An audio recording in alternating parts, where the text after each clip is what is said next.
Vou começar então aqui a gravar. E vamos então começar aqui para valer. Certo?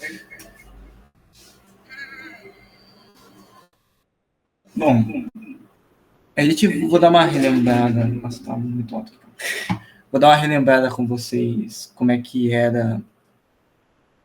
Não é que como é que era exatamente, mas assim, como que mais ou menos o que vocês lembram, tipo, da última aula? Só relembrando aqui de cabeça. Não sei se vocês, quem participou aí.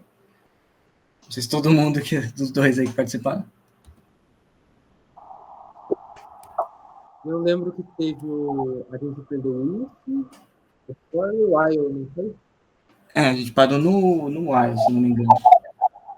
Então, foi tipo. A gente parou ali no while porque a gente não tinha mais ou menos uma noção de. Tipo assim, de quanto tempo ia dar, né? Porque, tipo, eu tinha me falado que era até as 3 horas, né? A gente acabou estourando bastante tempo. Daí eu acabei acabando. Até, tipo, eu não consegui falar muito do while. Então, não sei se deu pra encabeçar tudo, certo? Mas eu vou dar uma passada bem rápida, depois a gente avança para o que a gente realmente interessa, certo? Então, esse aqui só fala do que tinha no coisa, do roadmap, eu também já expliquei, que é uma forma de você entender, certo? Tem as variáveis, que é basicamente um pedacinho de memória que você guarda dentro do seu computador para você salvar uma informação simples, ela tem vários tipos, né? Então, ela pode ser texto, pode ser número, que pode ser, tipo, né, de texto é chamado string, de número pode ter duas variações, você pode guardar só números inteiros, que é o int, e números quebrados, que são floats, né? Ou ela pode ter valor booleano também, que são aqueles exemplos que eu peguei, mas, como vocês podem ver, tem muito mais tipos de exemplos aqui, né? Então, tem variáveis de diversos tipos aqui, tem mais tipos abstratos, tem valores que são, vamos dizer assim, que não são usados muito frequentemente, tipo bytes, byte array, memory view, que são usados mais para, tipo, por exemplo, se você pega um dado e você quer fazer uma transferência, certo? Tipo, acho que um exemplo que eu usei já uma vez foi para transferir uns dados do Arduino para RoboHio, daí você usou esses bytes, porque daí você pega os bytes. O bool você usa nos botões, e o dicionário, essas coisas mais abstratas que vocês estão vendo ali, dict, sect, tuple, range, essas coisas aí são que a gente vai ver também hoje, que é para estrutura de dados, para guardar várias informações, né, em uma só variável, vamos dizer assim, certo? Enfim, aqui a gente deu um exemplo aqui de como fazer uma inserção com input, certo? Acho que isso aqui vocês lembram mais ou menos também. Aqui as operações aritméticas básicas, também, então, se você tem o soma, subtração, multiplicação, divisão, módulo, que pega o valor inteiro da divisão, o expoente e a divisão inteira, certo? Na verdade, o módulo, perdão, ele pega o resto. E o divisão inteira, ele pega a divisão inteira. Certo? Beleza. Aqui a estrutura de condição, que é o if. Então, se acontece alguma coisa, ele vai aqui primeiro para essa condicional aqui. Se não, ele vai para essas. Se não, vai para essa última aqui, certo? E o if é o primeiro teste, o elif é o segundo teste, o else é o último teste, certo? Na verdade, o elif é os testes intermediários, né? Geralmente que a gente coloca. E por que é interessante colocar, às vezes, if, não elif, né? Porque, tipo assim, esse if, elif, else é um bloco de condicional, certo? Se eu colocasse vários ifs, eles iam testar isso toda vez, certo? Independente se a primeira condição já foi acontecido ou não. Então, isso, dependendo do caso, é útil ou não, certo? Mas, de preferência, a gente usa if, elif, e até quanto a gente quiser, e depois um else para acabar. Ou, se não, nem precisa também do else, certo? E é para executar a condição, então para fazer variações de caminhos no nosso programa, certo? Aqui as comparações também, que eu tinha explicado lá na lousa, que eu tinha esquecido de fazer um slide, mas está aqui também, que é menor do que, aí ele vai retorna o valor booleano. Então, 5 menor que 2, retorna false. Aí, no caso, 5 maior que 2, que é greater than, então retorna verdadeiro, certo? E aqui, isso aqui é interessante, que essa expressão, então, 5 alguma coisa, 2, isso aqui tem um valor booleano, que é aquela variável lá que a gente viu, né? Que é o verdadeiro ou falso, certo? Tanto que toda vez que você faz um teste no if, isso aqui tem um valor de verdadeiro ou falso, né? Para ele entrar no if, tem que ser um if true, né? Não um if false, porque if false não entra no if. Aqui no caso, menor ou igual, maior ou igual, igual e não igual. Daí esse igual aqui, né? Os dois iguais é o de igual, e esse igual aqui, né? Que é o simples aqui, que eu peguei um exemplo, é o de atribuição, que é o que eu tinha comentado lá para vocês também, certo? Para não confundir. Porque você não pode colocar só um igual dentro do if, você tem que colocar, para você testar se é igual, você tem que colocar dois iguais, certo? Então, aqui ele representa o igual da matemática, aqui ele representa a atribuição, ele pega o valor. E o não igual, certo? Então, diferente, certo? Então, 5 é diferente de 2? Sim, é diferente. Então, ele só pega se é diferente. Não, também pode ser útil em alguns casos. E aqui, no caso, também uma outra proposta, que é de junção de preposições. Então, e or, então você pode ficar juntando, então, várias condicionais, ao invés de você colocar uma condicional dentro da outra, você pode ir juntando várias, certo? Então, se x maior que 5, e y menor que 10, você pode, aí no caso do e, quando você coloca um e, você tem que assumir que para entrar no if, todas aquelas condições, todas aquelas variáveis têm que ser verdadeiras, certo? E o or pelo menos tem que ser verdadeira, essa que é a diferença. E isso vai ser útil dependendo do caso que você achar melhor, certo? Beleza, aqui é o try except, que ele só executa se você, ele tenta, na verdade, não executa não, ele tenta executar se der algum problema, ele fala o erro para você, então o try except e o try finally, ele executa, tá, e independentemente se deu certo ou não, certo? Também não é uma coisa que a gente usa muito, a gente usa isso aqui mais para evitar erros, então, tipo, por exemplo, para evitar que o programa vai crashar ou para ele exibir o erro, a gente geralmente usa o try except. Só que, por enquanto, a gente pode usar só if e else, que já basta também para a gente. O for, que é a estrutura de repetição, então para você ficar repetindo. Então, por exemplo, eu tenho uma lista ali que eu já vou explicar o que é uma lista hoje. Então, você tem uma lista, você itera sobre a lista, né, que você repete nessa lista, time em times. Então, eu vou printar cada um dos times. Então, 254, 118, 1678, 2056. Eu printei cada um e exibi. E aqui também uns outros exemplos, aqui com uma variável i e com range, para você contar, que é bem comum a gente usar essas variáveis i e j, para a gente contar, por exemplo, aqueles programas que eu mandei vocês fazendo, Fibonacci, como é que fala? Fibonacci, do fatorial e por aí vai, certo? Você pode usar o valor do contador para auxiliar você também. No caso aqui, o Python, como ele é uma linguagem bem, assim, diferente, né? Não sei, que esse aqui é no raciocínio for each, certo? Eu não sei qual que é o termo, lembrei o termo certo. Eu vou falar de forma, entre aspas, errada, que é uma linguagem mais de superior, mais de alto nível, daí ele permite você fazer essas coisas, certo? Eu esqueci qual que é o termo que você se usa, mas você pode, por exemplo, com a listas, você pode usar esse. Você pode, ao invés de usar um i aqui, você pode já colocar aqui diretamente no seu você pode citar como se fosse um item específico. Então, cada uma das frutas mostra frutas, certo? E essa estrutura de dados aqui, como eu falei, é a lista, né, que eu tinha faltado para explicar. Também a gente vai ver aqui porque ela é muito utilizada junto com o for. Então, por isso que muito exemplo você vai ver com for, com a lista, que é justamente um dos objetivos dessa coisa de repetição, certo? E o while aqui é para você, enquanto o for ele repete o número x de vezes, o while ele repete enquanto uma condição for verdadeira, certo? E ele só vai parar enquanto uma condição for falsa.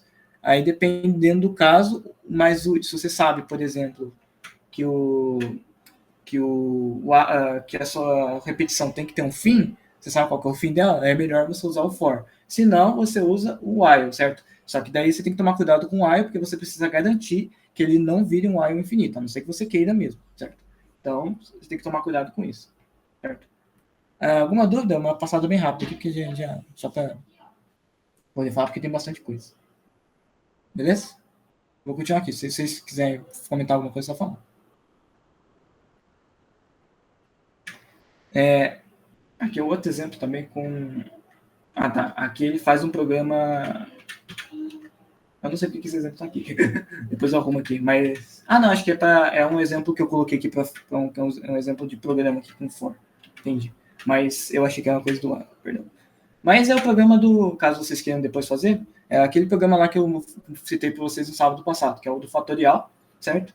Então, o que você faz? Você pega um valor, coloca o resultado como 1, certo?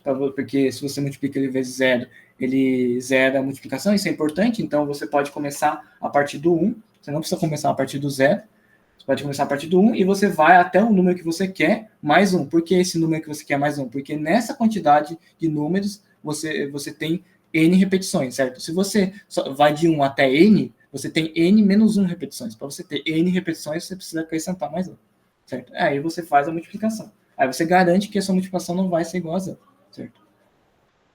E aqui do Fibonacci, ele usa essas 3 variáveis aqui, ó, do próximo, do A e do B, porque o próximo ele é o que ele faz o cálculo, ele soma, e depois ele vai avançando. Então, o A vira o B e o B vira o próximo. E ele faz o cálculo até acabar. No caso aqui, o do 10, então, tipo, o 0 soma com 1, vai dar 1. Depois é o 1 soma com 1, daí dá 2. O 2 soma com 1, dá 3. Aí o 2 soma com 3, dá 5. 5 soma com 3, dá 8. Daí por aí vai. Por isso que você precisa dessas 3 variáveis, certo? Depois vocês podem fazer por curiosidade. Eu acho que não sei se vai ter tempo. A gente pode fazer também no final. Agora vamos falar um pouquinho de estrutura de dados. Estrutura de dados, a gente pode, vamos dizer assim, resumir uma definição bem legal, que é assim, imagina que você tem aquele problema, por exemplo, de variáveis. Eu vou abrir o código, acho que eu vou mostrar um pouquinho de editor de código. Vocês estão vendo o editor de código bonitão aqui? Vou escrever? Espero que sim. Imagina que você tem o seguinte, você tem a seguinte situação. Imagina que eu quero guardar o nome dos alunos da ETEC de São José dos Campos, todos os alunos. Como é que eu guardaria? Eu poderia fazer isso aqui, fazer nome 1, aí guardar o nome do primeiro aluno, sei lá, colocar Larissa. Aí põe nome 2, vai ser, sei lá, Júlia.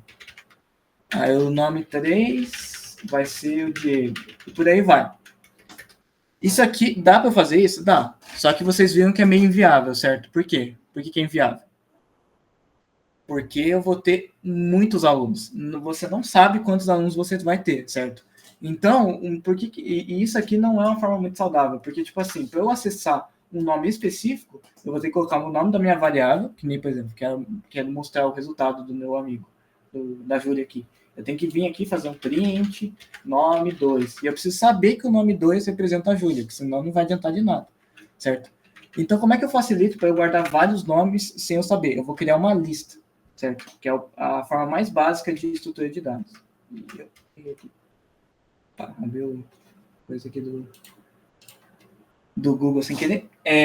Eu vou criar uma estrutura de dados. O que é uma estrutura de dados? É uma variável especial que a gente guarda lá dentro da memória do computador, que ela vai guardar, a gente chama esse valor de variável de endereço de memória, e guarda um endereço de memória, que a gente chama, né, bem aprofundadamente na programação de ponteiro, mas a gente não precisa saber esses nomezinhos agora. Mas ele guarda um enderecinho de memória, que esse enderecinho de memória, ele referencia um grande espaço de memória que ele vai guardar de forma sequencial. Então, por exemplo, aqui eu tenho a minha lista, aqui no caso. Lembra daquela lista lá, por exemplo, 254, 118, 1678, 2056?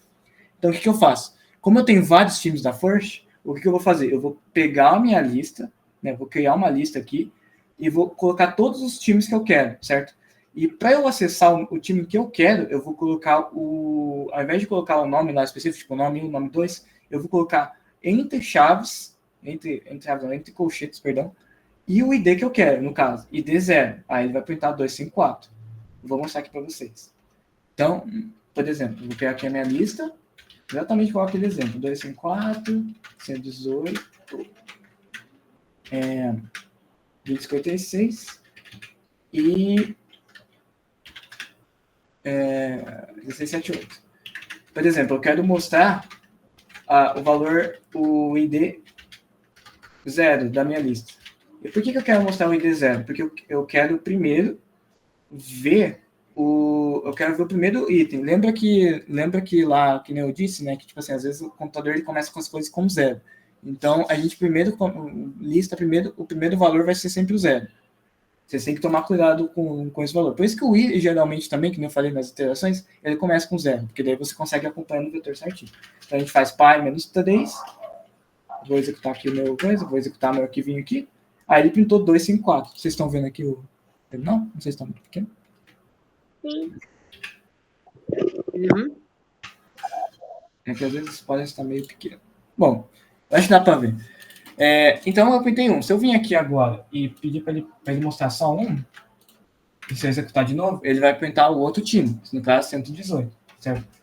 E se eu mandar ele mostrar o 2?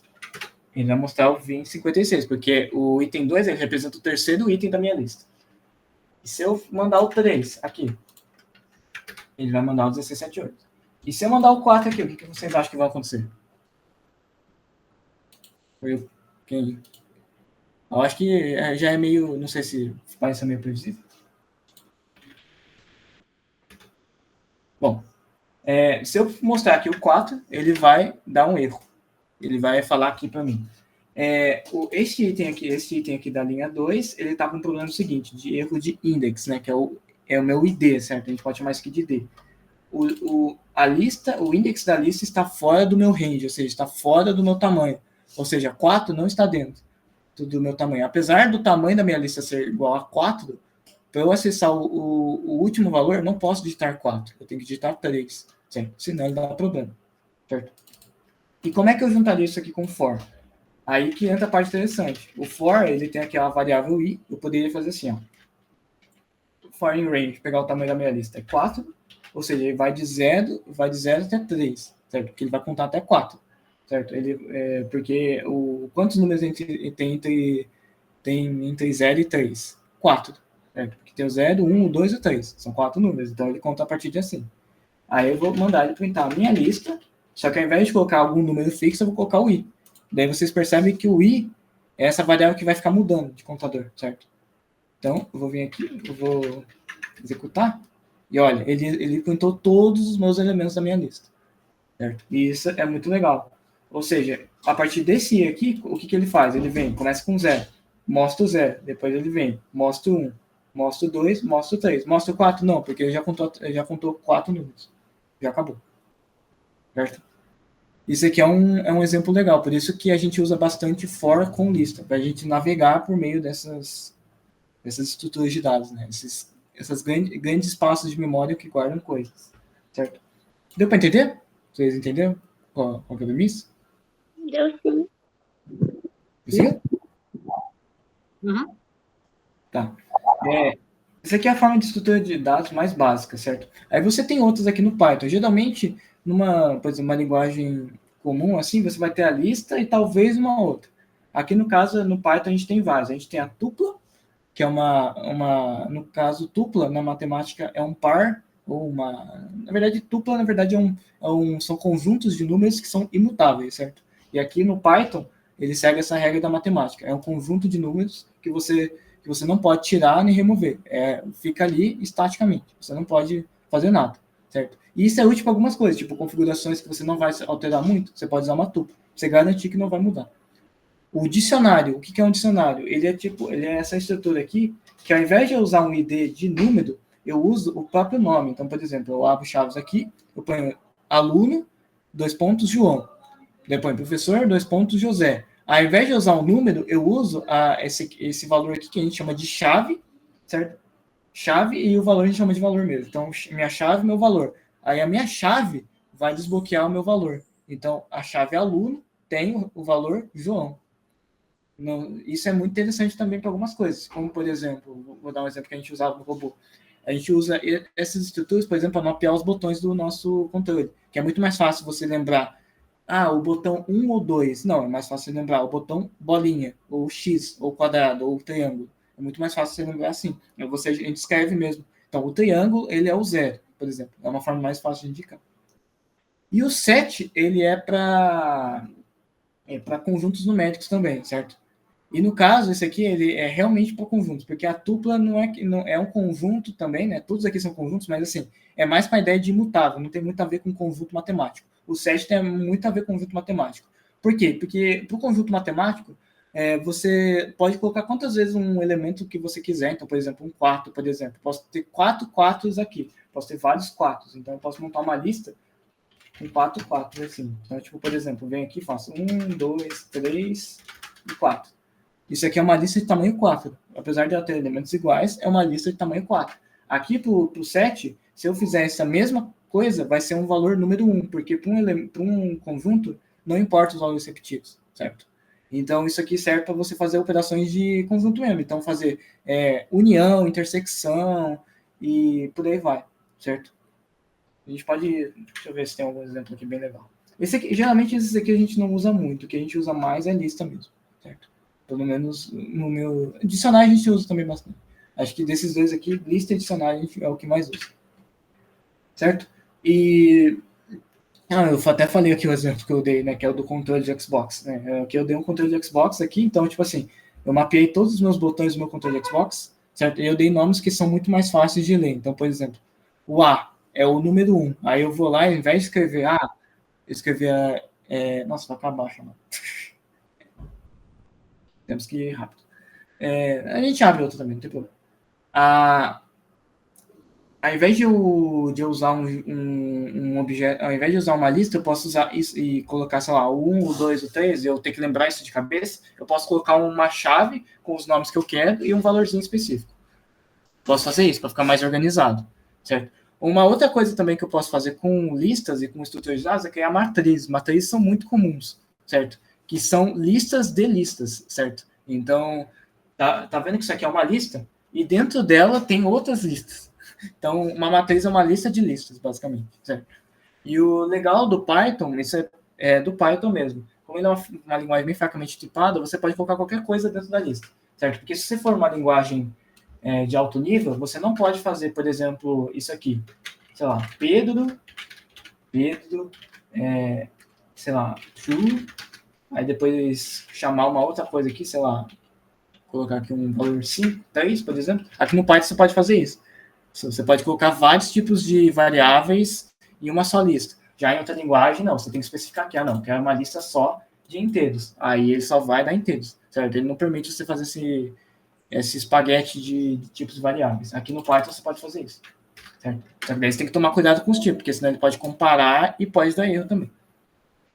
E aqui a parte de manipulação de strings, eu coloquei aqui, que no caso, isso aqui é uma string comum mesmo. Essa aqui é uma função, que a gente já vai ver também o que é uma função. Ela basicamente separa as letras de uma string e depois mostra. Então, tipo, por exemplo, eu vou colocar aqui, sei lá, frase, chamar, tipo, oi, como vai você? Aí eu posso fazer, então, resultado é igual a frase.split, ele vai separar, e eu posso mostrar aqui o resultado, certo? No caso aqui, agora se eu executar, ele vai separar todas as palavras, aí eu posso acessar várias individualmente. Isso aqui é útil, por exemplo, para você criar um programa que você só quer chamar pelo primeiro nome da pessoa. Aí você separa o nome da pessoa e pega o primeiro nome, por exemplo. É um exemplo interessante também. Certo? Vocês entenderam essa parte aqui? Guilherme, eu não entendi a split. O split é uma função. É uma função que a gente... Depois eu vou explicar para que serve.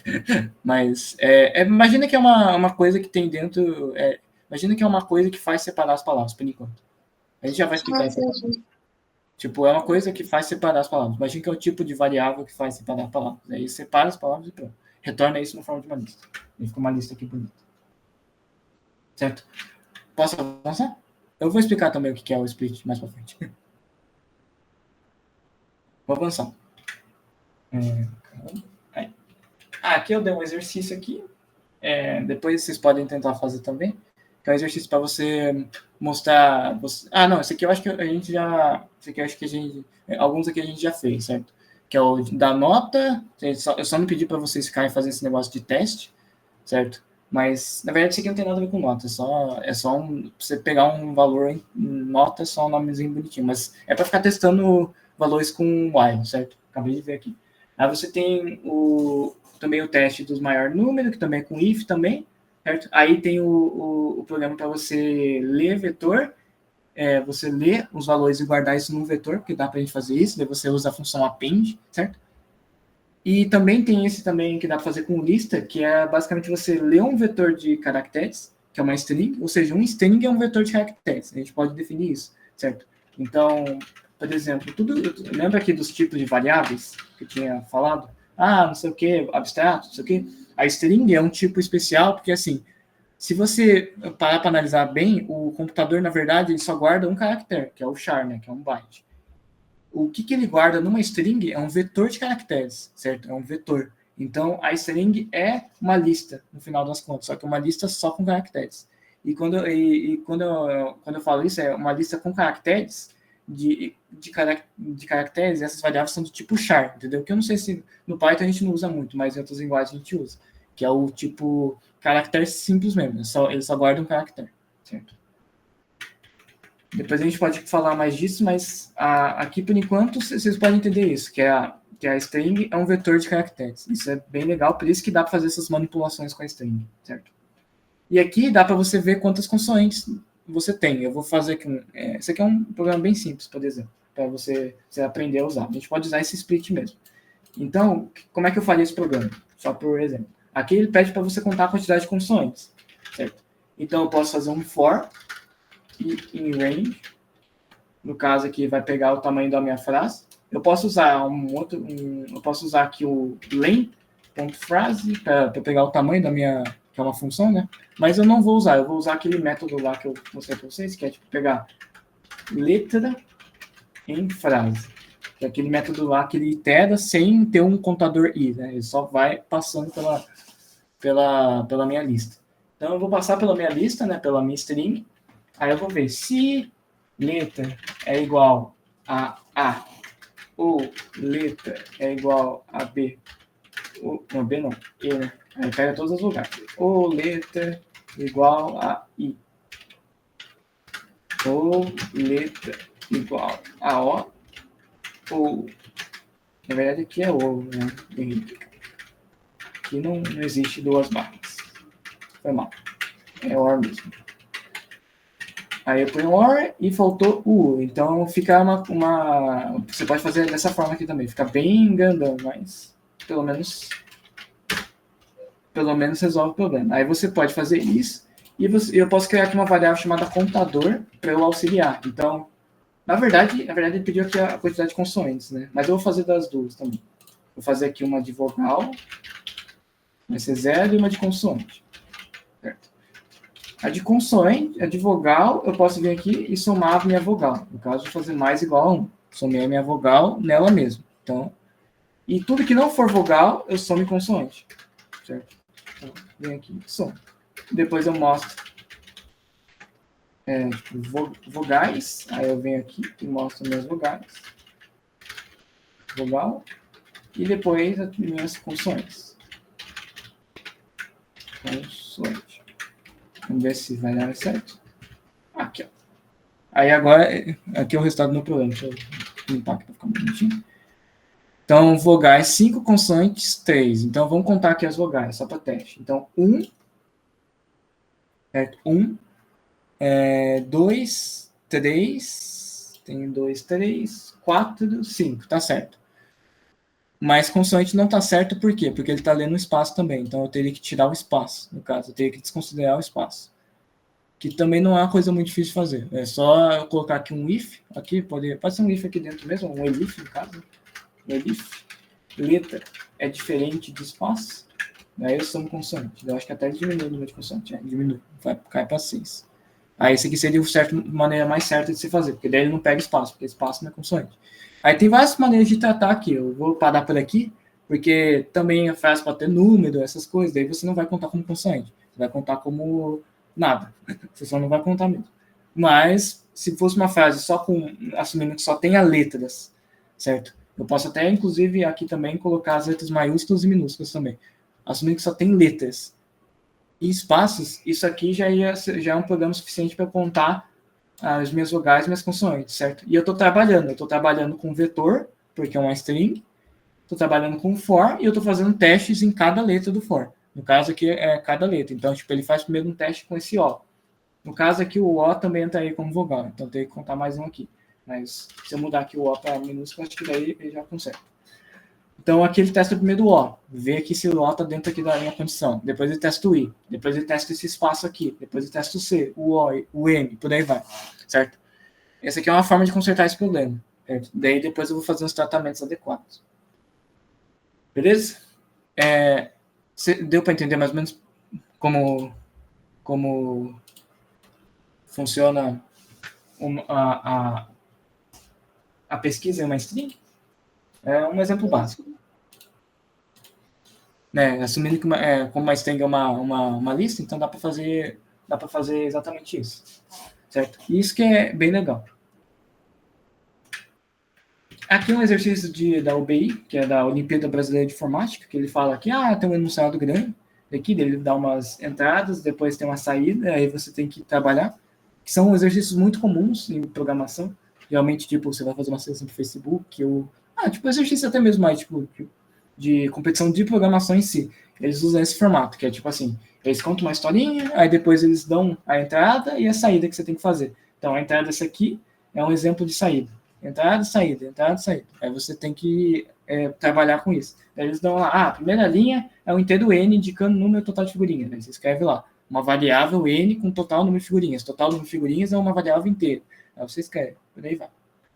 Eu não vou estender porque esse programa aqui é bem chato também, mas fica a curiosidade para quem quiser tentar depois. Agora vamos falar de função. Aí eu acho que eu vou passar. Vamos trocar de. Antes de a gente começar para não cortar, porque vai acabar em 6 minutos. Vamos trocar de reunião? Daí eu acho que fica mais fácil, beleza? Daí quem vai falar dessa parte vai ser a Clara, que tá aqui do lado. Na minha diagonal aqui, fotinha dela. Então, a gente, vou trocar aqui, daí eu vou abrir aqui uma nova reunião, daí todo mundo entra aqui, beleza? Pode ser? Para não interromper do nada.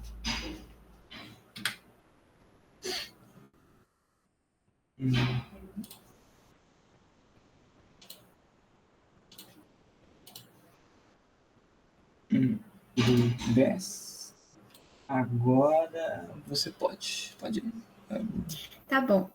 Então, assim, eu acho que antes de tudo é melhor explicar o que é uma função, né? Elas basicamente ajudam a modularizar um determinado código, né? Em umas partes menores. Então, ela é um bloco de código reutilizável que vai te permitir realizar uma tarefa específica sem que você fique se repetindo e tendo que escrever tudo de novo. Assim, em Python, as funções, elas podem receber parâmetros, né, que são os valores de entrada, e elas podem retornar um valor de saída. Então, aqui, eu não sei se está dando para enxergar, se estiver muito pequeno, se tiverem alguma dúvida, vão me avisando, porque eu não estou vendo nada.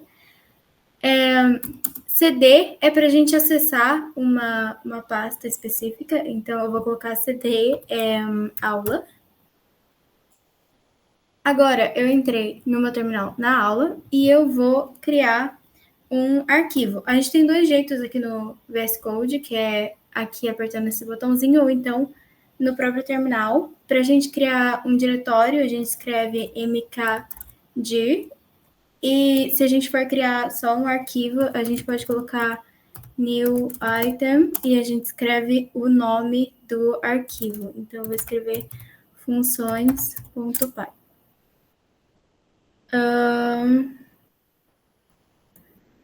Ok, não foi.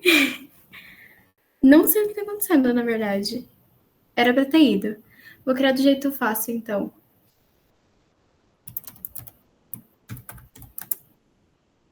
Tá, aqui a gente tem...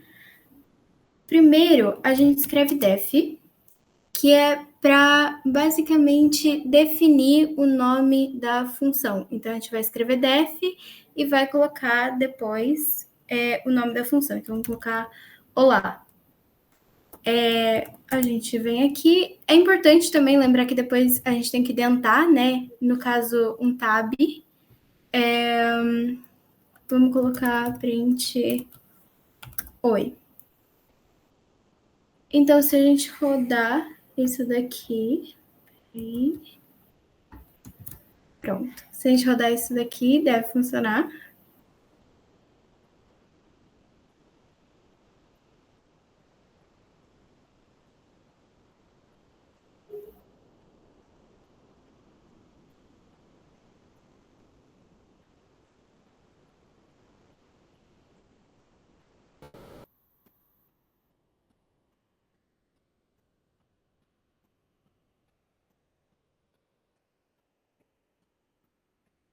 Gui, você tem ideia do que é isso? Por que não tá indo? Você esqueceu de chamar a função. Verdade. Colocar. Obrigada. Fecha parênteses.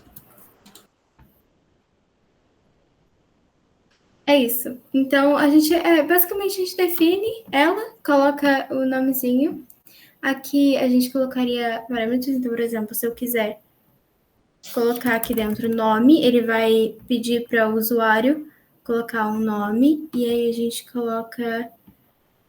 colocaria aqui oi, vírgula, nome.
Pronto, agora foi. É isso, basicamente. Aqui, só para explicar basicamente o que eu fiz, aqui eu coloquei uma variável chamando nome. Depois ela vai pegar um input que o usuário vai colocar. Depois aqui tem a definição da função. E ela vai printar oi e depois o nome que a pessoa inserir aqui em cima.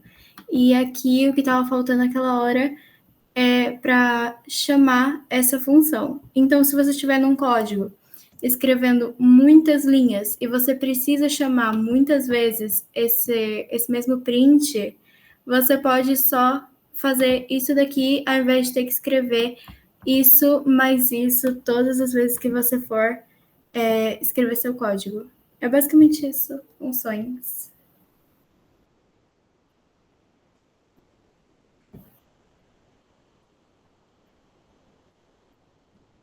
Tem mais alguma coisa para falar que eu tô esquecendo? Acho que não. Se você quiser colocar qual que é o... Explicar o nomezinho que está entre parênteses. Qual que é o nomezinho? O que a gente chama? Nomezinho? No caso, o parâmetro? Não sei se já chegou. Então, isso daqui é um parâmetro, então você basicamente coloca ele para especificar o que vai ter dentro desse olá, o que esse olá vai fazer, digamos assim.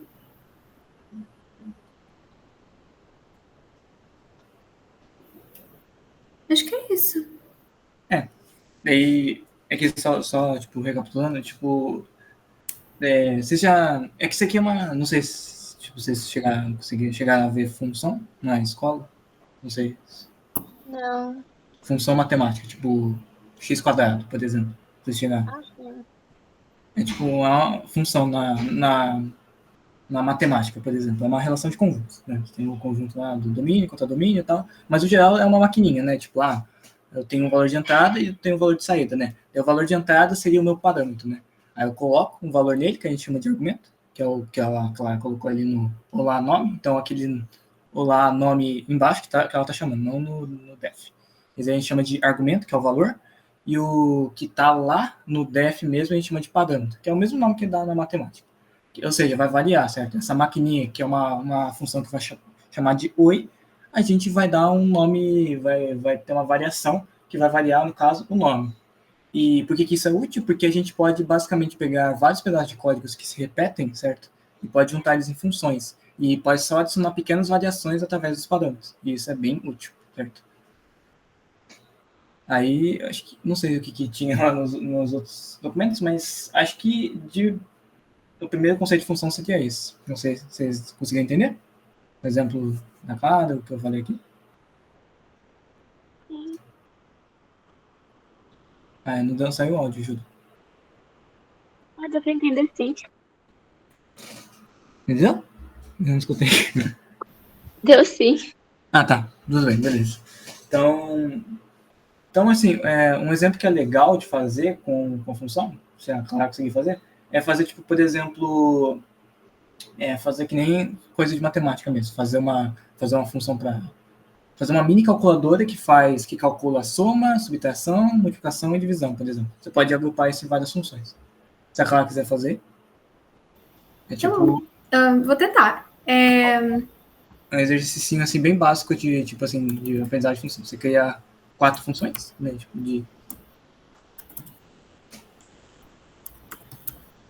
né? E você, em cada uma delas, você coloca uma operação.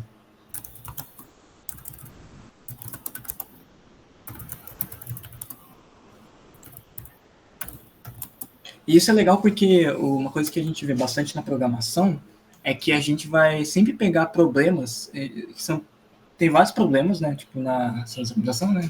À toa que a ciência é uma área específica do conhecimento, né, que serve só para resolver problemas de forma de computacionalmente. E o que é interessante dessa parte? É que a resolução desses problemas, né, a gente pega, como é que a gente resolve eles? A gente pega simplesmente problemas que a gente já teve como base, ou seja, problema que como as outras pessoas resolveram problemas anteriores a isso. Aí a gente pega como base naquele e resolve o nosso problema, certo? E isso é interessante, as funções, elas são exatamente isso, porque a gente vai pegar o que é o robô, o código do robô? A gente vai pegar funções que os criadores, no caso lá da WPLib, né, quem criou a WPLib, foi o mentor da First, e ele resolveu bastante problemas, e já deixou bem prontinho, em forma de funções. A gente vai pegar essas funções prontas deles, que é uma forma de uma biblioteca, e vai utilizar ele no robô, que nem faz no LabVIEW mesmo, certo? Só que daí lá no LabVIEW, daí no caso, você teria que você adaptaria, no caso, com os bloquinhos. Mas aqui a gente vai fazer a mesma lógica, só que com coisa. A gente vai baixar, vai chegar um monte de função e a gente vai usar essas funções. Por isso que função é bem importante na programação.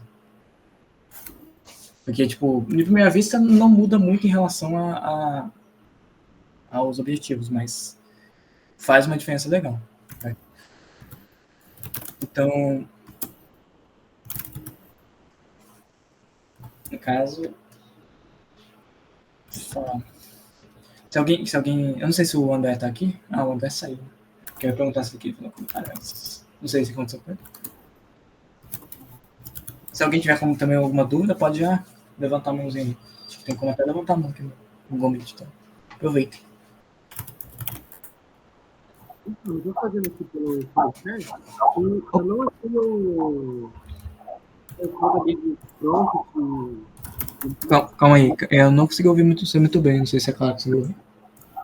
Eu não, o meu também tá baixinho. Acho que tá bem abafado seu áudio, Levi.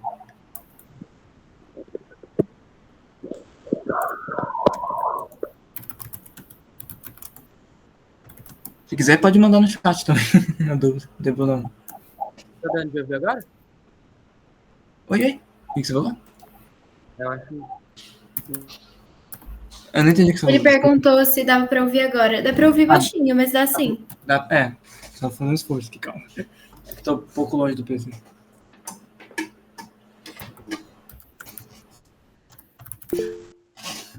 Tudo bem. Tranquilo.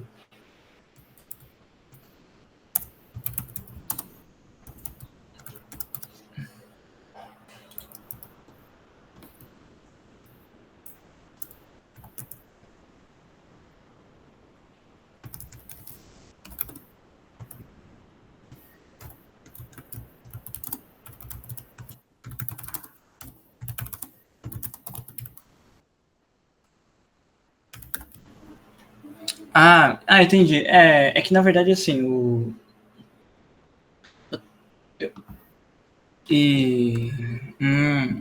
é que no caso que a gente está chamando diretamente pelo terminal, porque tem como você fazer isso, né? No caso, ao invés de você usar como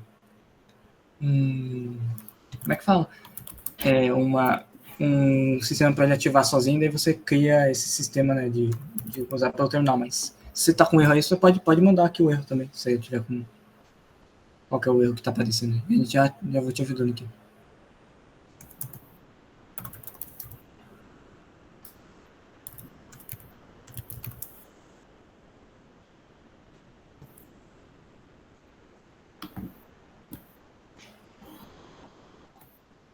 Aí dá para deduzir mais ou menos como é que é o erro só de lendo a mensagem de erro. Tem às vezes que não vai dar, mas acho que a maioria das vezes dá para deduzir, pelo menos.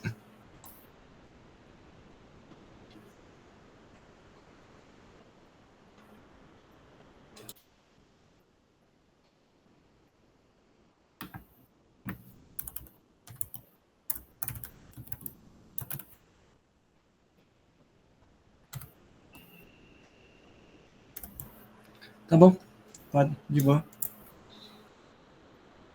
tem problema.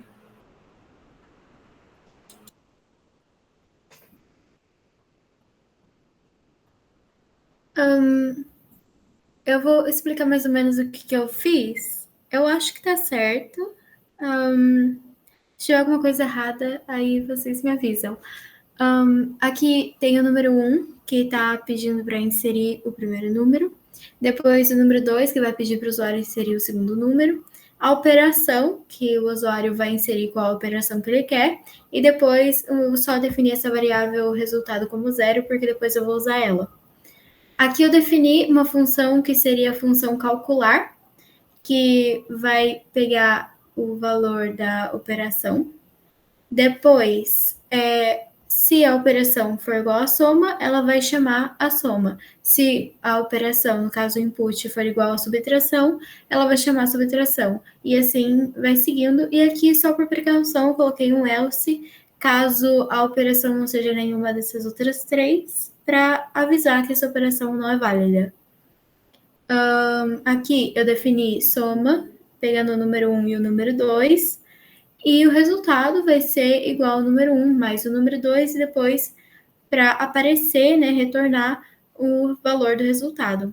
Aqui é a mesma coisa, na subtração, eu só mudei o resultado, no caso a operação, e aqui também é a mesma coisa. E no final eu estou chamando a função calcular.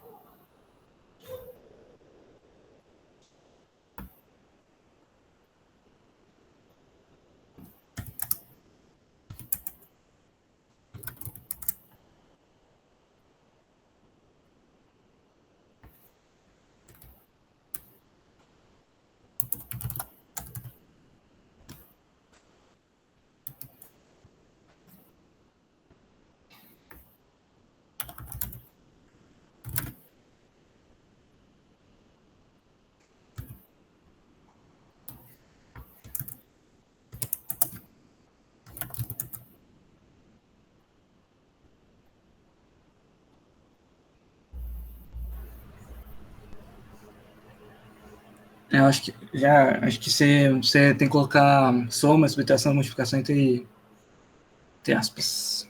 Aí, Assim? fica mais trick.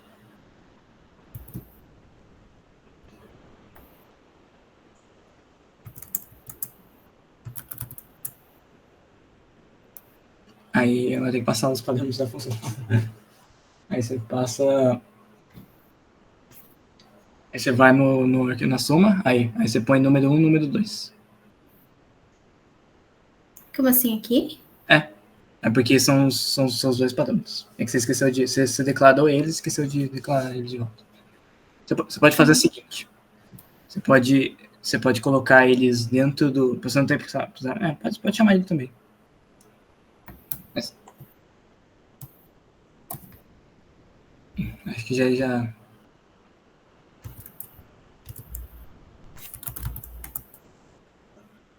Tá.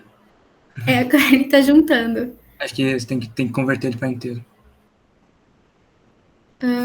Int. Não, é no input.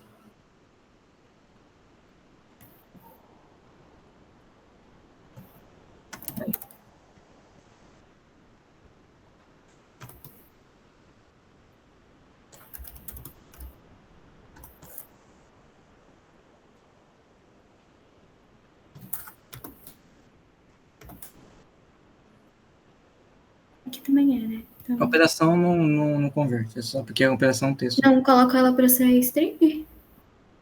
Não, porque. Pode colocar, mas o padrão já é string. É isso.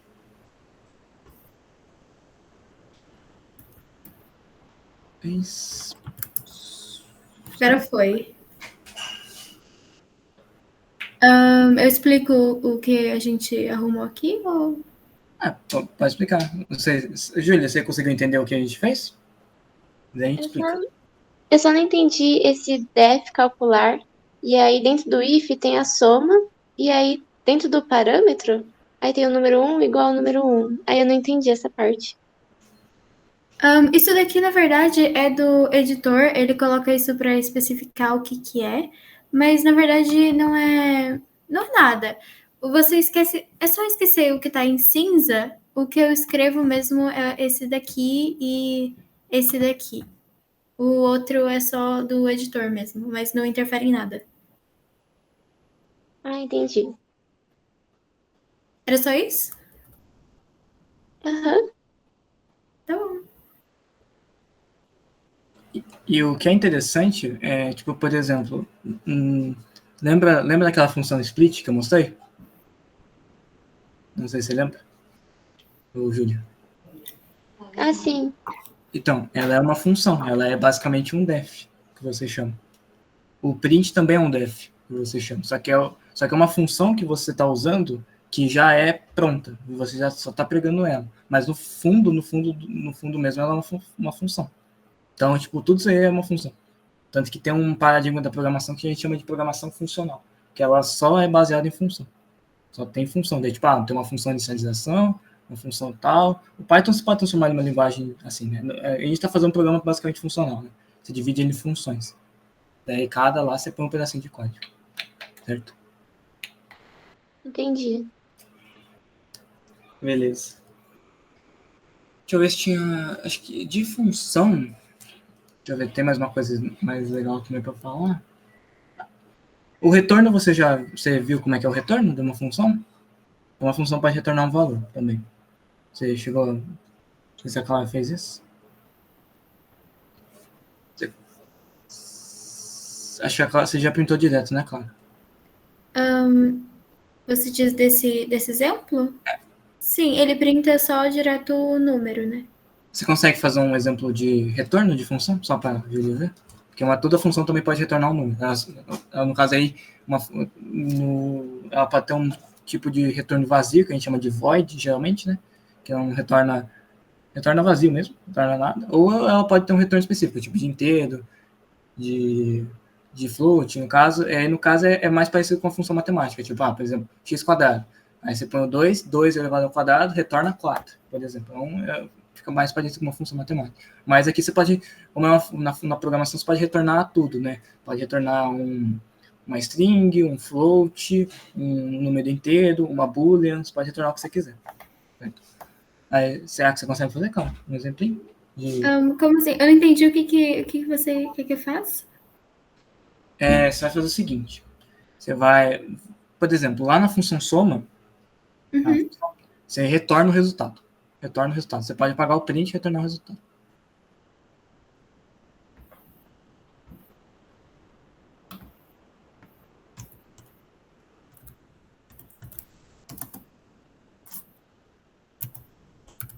Aí ela está retornando. Você pode fazer isso também nas outras funções.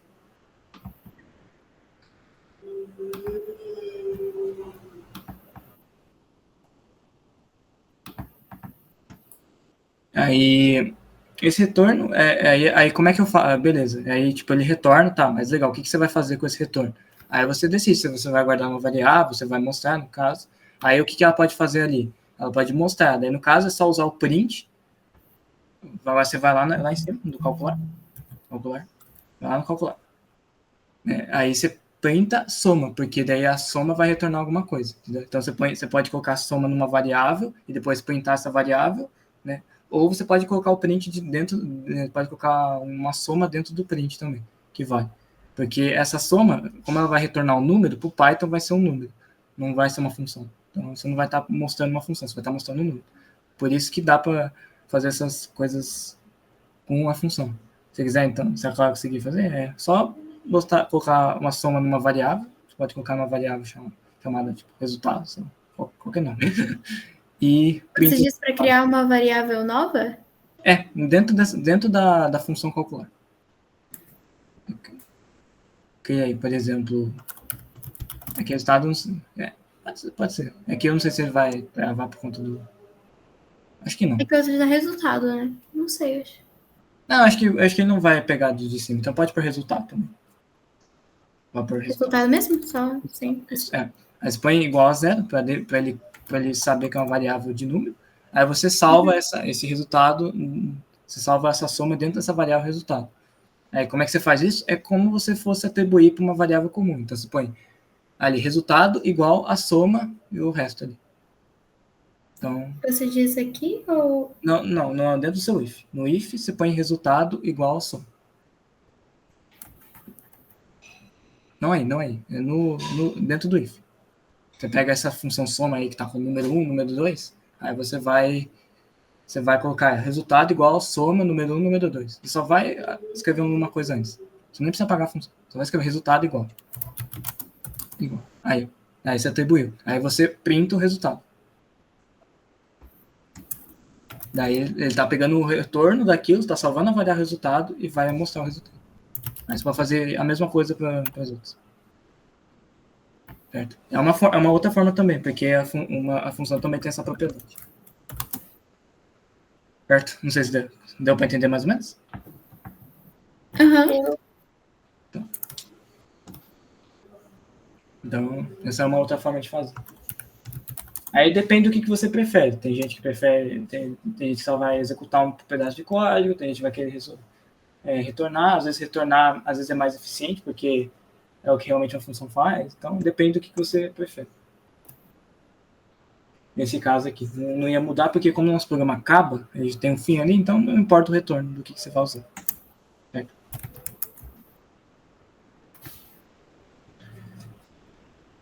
Beleza? Agora, de função aqui, deixa eu até dar uma... Se consigo voltar aqui. Vamos ver aqui o que tinha aqui no... Tem funções lambda também, mas acho que função lambda eu vou deixar para mostrar para vocês quando a gente estiver falando do código do robô. A gente não precisa saber por agora. O exercício de soma a gente acabou de fazer, certo? Agora é a parte de importar bibliotecas e módulos. Certo? Eu ia começar fazendo essa parte, mas se a Clara quiser fazer também. Tá bom, você que sabe. Você que... Pode ser, porque eu acabei explicando a parte já. Tá bom. Então, importar basicamente é quando você chama uma... Por exemplo, você quer usar essa função calcular em outro código. Como você faz isso? Você importa ela. Então, você pega essa função e coloca ela em outro código. Por exemplo, deixa eu criar aqui teste.py. Se eu quiser pegar essa função calcular e usar ela aqui, eu colocaria from, aí eu coloco o nome do arquivo, que seria funções. Eu coloco import, e aí eu pego o nome da função, que é calcular. Então, eu só não lembro, aqui não precisa colocar entre parênteses, né? Oi. Fala, não, porque eu tava pegando um negócio aqui. O que você falou? Aqui, eu só lembro se precisa colocar entre parênteses. Acho que não, né? Para chamar a função. Não precisa. Então, é isso. E se eu quiser usar agora a função calcular nesse código, eu posso chamar ela aqui.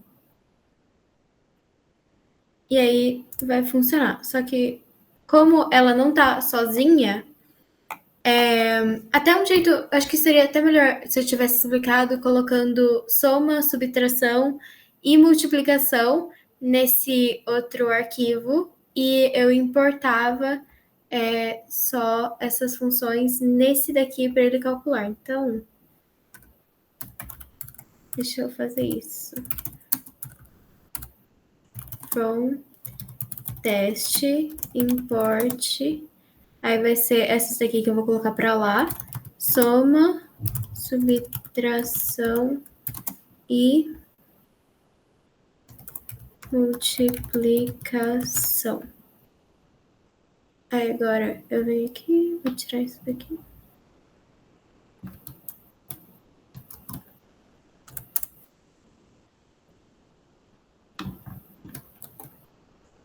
Pronto. Então, eu tirei todas essas funções que eu estava definindo elas aqui e coloquei elas em um outro arquivo. Então, assim, para não poluir, para ficar com menos linhas, isso é bem legal. Então, a gente só faria isso e se eu chamar aqui...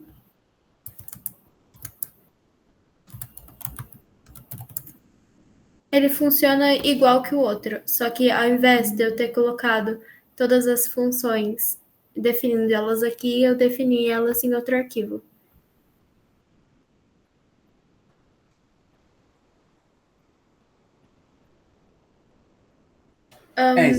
Fala de biblioteca também? Né, que eu ia falar, tipo, o motivo, né, você até já linkou aí a biblioteca. Só, tipo, por que a gente faz isso também? Isso aí que a Clara fala de biblioteca, a gente, basicamente o principal motivo de importar. Porque o que a gente faz na FRC? A WPILib é uma biblioteca, que eu falei, ela é pronta, tá cheia lá de funções, cheia de coisas que a gente vai ver que chama classes também, e basicamente tudo tá pronto lá para a gente programar o nosso robô, a gente só vai pegar e usar. E nesse processo de pegar e usar, a gente usa esses imports porque a gente baixa a biblioteca e importa ela ali. Então, eu quero usar um Victor SPX, por exemplo, um Talon, que eu acho que é o que vocês usam. Eu ponho ali, import Phoenix 5, que é a biblioteca, que é a CTRE, que quem faz o Talon usa. Daí eu quero usar a propriedade. Eu não preciso criar desde o zero. É só pegar aquele negócio primeiro, aquele negócio, né? A função que eles criaram, porque já está tudo configurado. Eu só preciso adaptar para o meu robô. É basicamente isso que a gente faz. Isso aqui são os exemplos aqui que ela deu, que são as bibliotecas que a gente usa, a gente importa. Que é da API-lib, dev, heavy, por aí vai. A gente pode discutir isso um pouco amanhã. Mas a gente faz justamente isso porque para a gente poder pegar a código que a gente já fez ou que as outras pessoas já fizeram e a gente poder reaproveitar no nosso arquivo. É basicamente isso. Então, tipo, por exemplo, você já ouviu falar no termo de Game Engine? Não sei se você já ouviu falar. Não. Você já ouviu falar, Levi? Game Engine? Unity. A Unity, Unreal Engine, Godot, Game Maker, já ouviu falar? Não sei se vocês jogam videogame, não sei. Não sei se vocês jogam, mas... Então, o que a Unity faz? Vocês já ouviram parar para pensar o que a Unity, o que a Unreal Engine faz? Já pararam para pensar? Não. Por que elas estão usadas? Ela é uma game engine. O que é uma game engine? Ela é um conjunto de ferramentas que já vê um monte de coisa pronta, tipo física, coisas para você mexer no seu boneco, tudo aquilo para você já usar no seu jogo. Você não perde tempo, você tem que programar física, como o personagem vai reagir à colisão. Tudo isso a game engine já te dá pronto, você só replica. Ou seja, você está pegando coisa pronta, você está pegando as bibliotecas que a empresa da Unity fez e você só está replicando, é uma ideia. Entendeu? Então você não vai precisar recriar tudo desde o zero. Você vai pegar o problema, você vai pegar soluções que as outras pessoas já deram a outros problemas e só vai aplicar no seu problema. Não sei se deu para entender assim.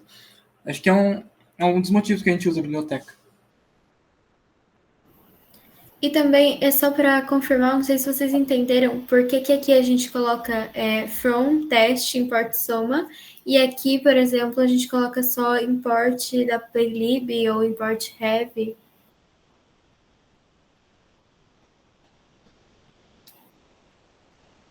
Vocês entenderam isso? Eu acho que sim. O de cima, porque tem que importar de um outro arquivo? Isso.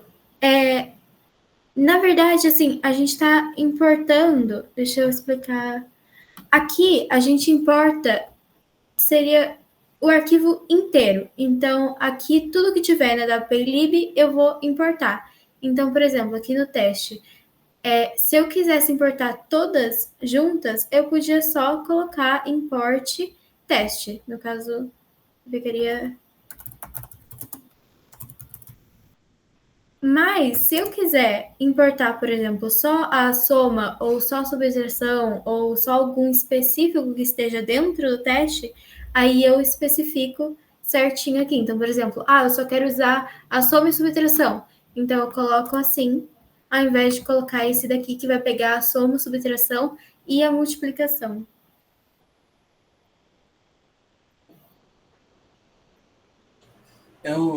Levi, você falou de banco de dados, eu não entendi essa sua afirmação. Como assim, banco de dados? Tá querendo dizer, tipo, parece um comando de banco de dados, tipo SQL? É isso que tá querendo dizer? Parece, mas realmente, mas não tem. Na verdade, a única coisa que tem um pouquinho a ver é que ele especifica, né? Então, tipo, o SQL também lá, ele especifica a tabela. Então, no caso, a tabela seria o teste, né? A tabela teste. Aqui também, ele especifica o coisa, e o import seria tipo os termos lá que você coloca antes do select, né? Você coloca select tal coluna from table. Aí, no caso, seria o inverso, né? Tipo, dessa tabela, import isso. É uma maneira de pensar, é que daí é o pessoal que não vê o banco de dados, mas é uma maneira interessante também de se pensar. Certo? Foi só um parênteses aqui, que ele falou aqui. Isso aí que a Clara explicou também, você já deu para entender, né? Um você importa em tudo, o outro você importa alguns. Aí isso aí tem vantagens e desvantagens, né? Tipo, a vantagem do outro é que você não precisa importar, então, tipo, você ganha um pouquinho dependendo do arquivo, você não precisa fazer tudo import, além de que é uma boa maneira você usar aquilo que você realmente vai usar, certo? No caso, como são poucas funções aí, a gente poderia importar tudo mesmo. Mas em projetos maiores é interessante você importar coisa específica e também diminuir um pouco o nome, porque às vezes tem uns pacotes que tem um nome muito grande, daí você pode encurtar fazendo isso. E no caso, para a gente chamar essas funções aqui, só com import teste, sem o from, aí no caso eu teria que ir lá na soma colocar teste.soma, porque daí eu estou indicando. Aí no começo eu já indico de qual arquivo que eles é. E isso é interessante porque é o seguinte, se eu só importo assim o teste, o que acontece? Eu posso especificar, e se eu quiser criar uma outra função soma ou subtração dentro desse arquivo com o mesmo nome, eu tecnicamente posso. Já no outro não, ele vai confundir. Aí você tem que tomar cuidado com isso também. Porque daí ele vai falar, opa, mas o que você quer dizer com soma? Você quer chamar a sua função ou você quer chamar a função do outro arquivo? Seria basicamente essa a ideia de raciocínio.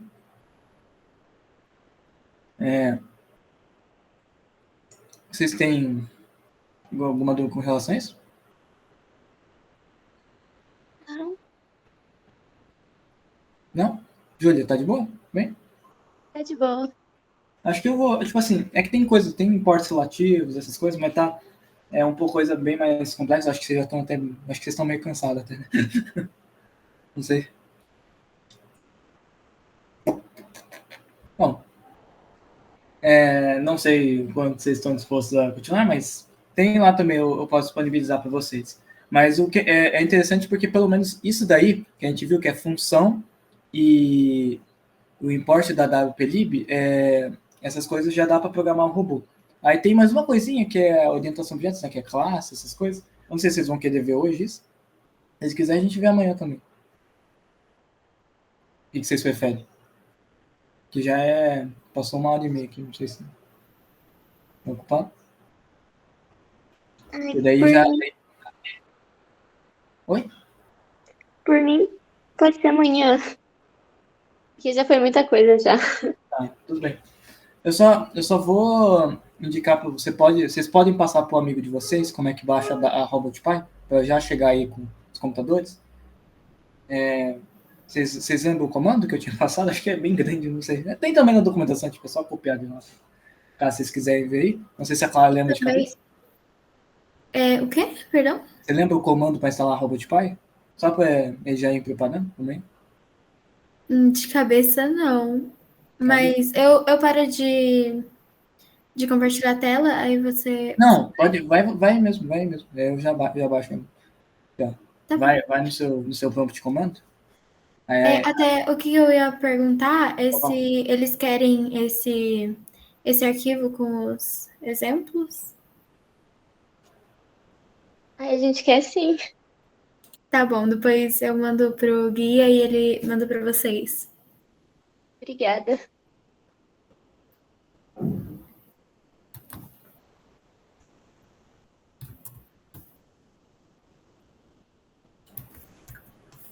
Então, o comando seria para baixar? Não, pode usar o CMD que você tá mesmo.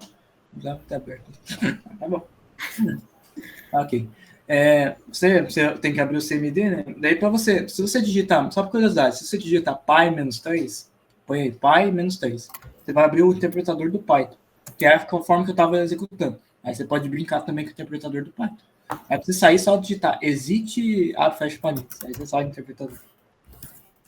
Aí por que você tem que fazer isso? Porque daí você usa a linha de comando para baixar o Python mesmo. Tem várias formas. Tem uma coleção de pacotes também chamado Anaconda, que é tipo... Então, tem um monte de coisa lá do Python, que é tipo você fazer ciência de dados, para você analisar, fazer processamento de visão. É um pacote bem legal, dá para você instalar lá graficamente. Mas, como a WPLib mostra por linha de comando, e para não confundir vocês, eu vou também mostrar por linha de comando, que não é muito difícil, não. Vocês vão digitar o pi-3, que é para executar o Python. Então, pi-3.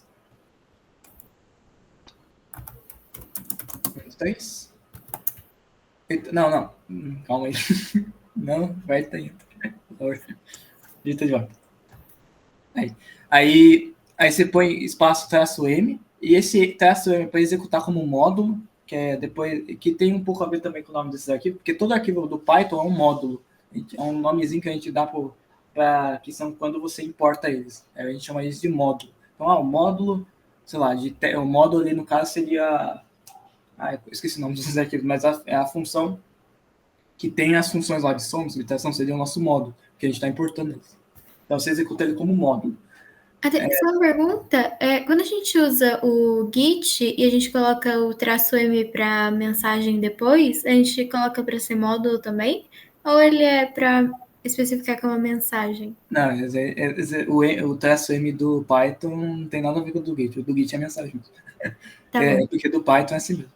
Para você executar tipo, um programa muito mais complexo. Daí você usa uma double main, né, que é uma função main. Aí você executa ele por fora, ele executa o projeto inteiro. Assim. É para isso que serve esse ponto M. Mas vocês não precisam guardar por isso para nós. Eu falei isso mais por curiosidade. Aí vocês põem pip. Pip é o instalador do Python, que é para você instalar bibliotecas remotamente, sem precisar você ir lá no site, pegar o repositório e fazer isso de forma manual, entrar na pasta. Ele já instala para você automaticamente. Então você usa esse pip. Aí você põe pip install robotpy all. Então, assim, como o pip é bem inteligente, entre colchetes. Como ele é bem inteligente, ele já sabe que quando você digita robotpy, você vai para colchetes, não chaves. E é junto com o robotpy. Qual é colchetes no português? É o parênteses quadrado, isso. Aí, eu acho que tem que ser junto, cara. Não sei se você vai dar certo. Como o pip, ele até que... eu pensei nisso. Como ele é bem... Ele é um gerenciador de pacotes, ele vai lá no site, baixa para você, e sem você precisar entrar na sua pasta, baixar isso de forma manual. Tem também como fazer isso, mas é muito mais difícil. Aí o pip já controla isso para você e até mesmo atualiza. Então, é muito mais fácil você atualizar os programas por ele do que você ter que fazer isso de forma manual. Aí depois a gente usa o robotpy all, porque daí ele instala todos os pacotes. E por que isso é importante? O Victor, o Talon e os motores da Heavy, tudo isso são controles de terceiros, são os third parties. E eles não vêm na biblioteca base. Você tem que baixar eles de forma separada. Igualzinho o LabVIEW. O LabVIEW também é assim, funciona. Você tem que baixar de forma terceira. Você não pode baixar eles diretamente. Então a gente baixa tudo que a First pede, que é o essencial da competição, para o nosso robô funcionar na quadra. Aí depois a gente baixa as bibliotecas de terceiros. Deu para entender mais ou menos? Eu sim. Então, aí se vocês quiserem copiar esse comando aí, é o pi -3 -m, então, -3 -m pip install robot py all. Daí vocês podem já deixar baixado já. Certo? Vocês têm alguma dúvida? Agora, então acho que eu vou encerrar por aqui, porque eu acho que já, como a gente falou, como foi bastante coisa, então eu não vou... Aí talvez amanhã, se der, a gente explica bem por cima o que é uma classe, certo? Aí com isso você já consegue fazer um programa básico para o robô andar. Então, Função era importante porque vocês tinham que aprender função e ports, porque não tem como fazer o código robô sem isso. É meio, tipo, vocês iam ficar, tá, por quê? E aí tem só a parte da classe, que vocês vão ter que ver também, que daí você já consegue fazer o código do robô funcionar pelo menos. Aí depois a gente vai discutindo quando é um tópico mais específico, né, de coisa, como é que fala? Por que fazer isso funciona? Daí depois a gente pode explicar bonitinho, certo? Beleza? Vocês têm alguma dúvida para tirar com relação a tudo que foi passado aqui? Vocês têm alguma dúvida? Eu vou mandar as slides também lá no grupo. Também. Você não vai mandar para quem quiser. Eu tenho 2 dúvidas. Pode falar. Tem diferença se usar aspas simples e aspas duplas no Python? Então, vamos lá. Imagina que você, por exemplo, está escrevendo um texto, sei lá, você está fazendo um discurso direto, né? Está escrevendo um texto. Joãozinho disse, daí você tem que colocar entre aspas, eu gosto de comer maçã. Se você coloca isso entre duas aspas, e você está escrevendo um texto, você quer exibir as duas aspas, você tem que indicar para o Python que a sua string referência não vai ser duas aspas, vai ser uma aspa, certo? Só que daí, se você quer escrever uma aspa, aí você daí tem que inverter, você tem que usar a sua referência para duas aspas, entendeu? Não sei se, tipo assim, é para não confundir o Python, sabe? Entendeu? Tipo, nesses casos, quando você quer escrever aspas mesmo, sabe? Você não quer usar só como coisa, você quer colocar uma aspa, tipo um discurso direto. Sabe? Entendi. Daí você tem que colocar, daí você diferencia. Aí quando você quer usar aspas simples, você começa com aspas duplas, quando você quer usar aspas duplas no meio do seu texto, começa com aspas simples. E quando você quer usar os dois, aí tem formas de você formatar o caractere para você forçar o Python a dizer que aquilo lá não é uma string que você vai fechar ela, é um caractere normal. Daí você consegue usar os ambos. Só que daí é um pouquinho mais complicado. Mas de primeira vista é basicamente isso. Mas por padrão da PEP, se eu não me engano, a gente usa aspas, que é o padrão que o Python usa, né, de estilo, a gente usa aspas simples, certo? Se eu não me engano. Aspas simples primeiro, depois a gente vai para aspas duplas, certo? E só lembrando também uma outra coisa também, para vocês comentarem o código, a Clara ali até comentou, vocês colocam um hashtag antes, tá? Aí vocês colocam um hashtag, aí vocês comentar uma linha, basicamente você pode escrever qualquer coisa ali que o computador não vai executar aquela linha. Então vocês podem ativar ou desativar uma linha temporariamente. Vocês podem fazer isso, vocês podem escrever. É como se fosse colocar um post-it avisando. Vocês podem. Aí vocês usam a hashtag. Aí para vocês importarem, para vocês comentarem várias linhas, vocês usam várias aspas, 3 aspas. Isso mesmo. E 3 aspas no começo, aí depois vocês podem escrever, aí vocês podem comentar várias linhas, aí vocês não precisam ficar colocando hashtag em tudo, entendeu? Esse tipo aí de documentação vocês vão ver muito em como as funções são, quando as funções são documentadas, elas são geralmente em docstrings, né, que a gente fala, certo? Eles são feitos assim, são strings de documento, que seria uma tradução mais literal. Aí vocês podem escrever, aí vocês podem escrever várias linhas, aí você não precisa nem colocar hashtag, certo? Mas vocês fazem da melhor forma que vocês queriam. E a segunda dúvida, Júlia, que você queria tirar? Pode falar. Assim, eu confundo muito quando preciso usar parênteses e colchetes. Então, geralmente, colchetes você só vai usar para lista. Só para lista. Eu acho que para outra coisa você não usa colchetes. Parênteses você usa mais, porque você usa para chamar função e para tupla. Só que tupla raramente você vai usar, eu acho. Pelo menos assim, não nos seus primeiros programas. Você vai usar mais listas e dicionários, talvez. Aí dicionário você usa a chavezinha. Mas aí você pode guardar assim, tudo que for função, então tipo assim, abre o código ali rapidinho. Claro, rapidão, só mostra o código. Tipo, tudo que é função, tipo o int é uma função, o input é uma função. Você tá vendo que tudo que é função tem um parênteses, tá chamando dentro de um parênteses, não é um colchete?